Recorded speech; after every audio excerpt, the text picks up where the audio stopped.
چطوری میتونیم بهترین تنظیمات 4 انگشتی پابجی موبایل رو برای گوشی خودمون بچینیم؟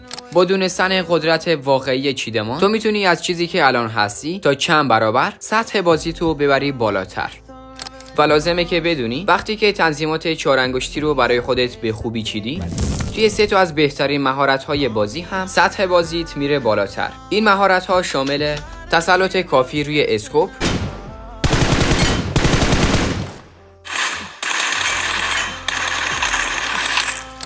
موومنت سریع،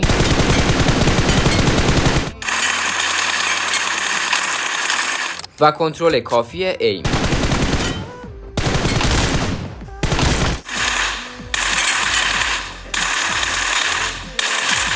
که مطمئنم بیشتر بچه‌ها هنوزم توی کنترل کردن ایمشون مشکل دارن. باید بدونی که هر کدوم از این دکمه‌های چیدمان جایگاه مشخص خودش رو داره. پس اگه تو الان نتونستی که با همون تنظیمات 4 انگشتی که برای خودت چیده بودی بازی کنی، بدون که جاهای دکمه‌ها رو به صورت اشتباه انتخاب کردی.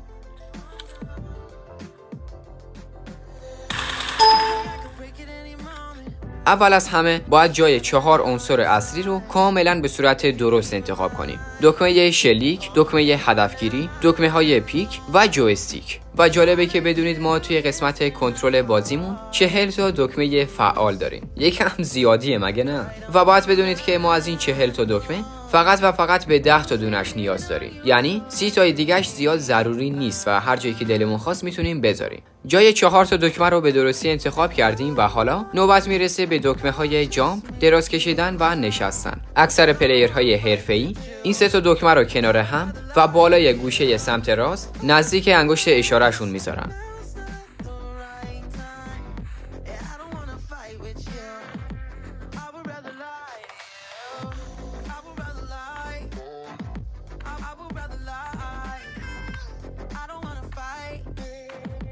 دکمه چشم. از دکمه چشم توی بازی میتونید که یک استفاده مفیدی داشته باشید و اونم وقتیه که پشت کاورید و میخواید که دشمن رو نیت کنید. درباره دکمه هدف، اگه همزمان هم دکمه هدف و هم نقشه بازیمون اون بالا باشه، ما وقتی که هدف بگیریم انگشتمون کامل نقشه رو میپوشونه و اینجوری اگه دشمن یا یک ماشینی نزدیکمون بشه ما متوجه نمیشیم. نقشه بازی خیلی مهمه، به خاطر همینم باید اون رو جایی از ترکیبمون بذاریم که همیشه بهش دید لازم رو داشته باشیم.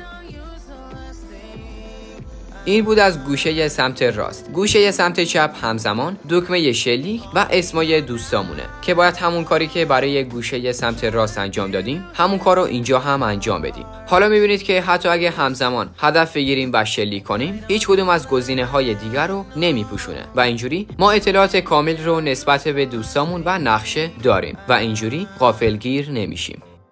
این بخش رو با دقت ببینید.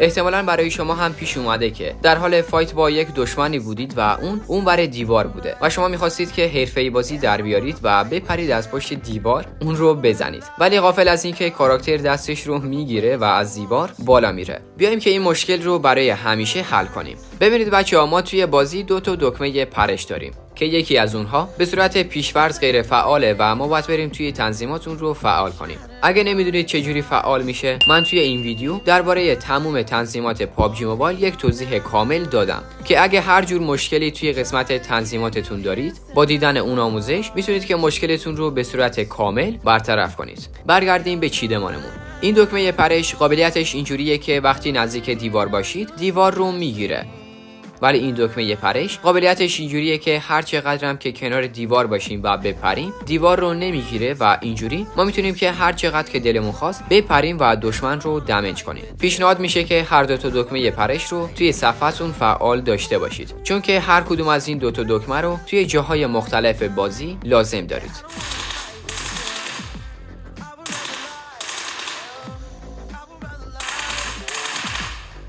اگه حساسیت صفحه بازیتون پایین باشه، یک محبته بزرگی رو برای جابجا کردن صفحه بازیتون لازم دارید. و برعکس، اگه با حساسیت TPP نواسکوپ 300 یعنی بالاترین درجه بازی میکنید، یک محبته کوچیکی از صفحه کارتون رو راه میندازه.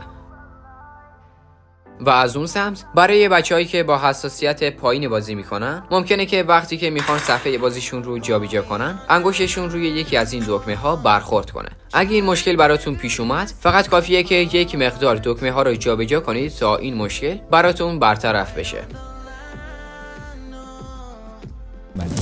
نکته بعدی، باید بدونید که برای اینکه 4 انگشتی بازی کنید باید سبک گوشی دست گرفتن رو هم یاد بگیرید.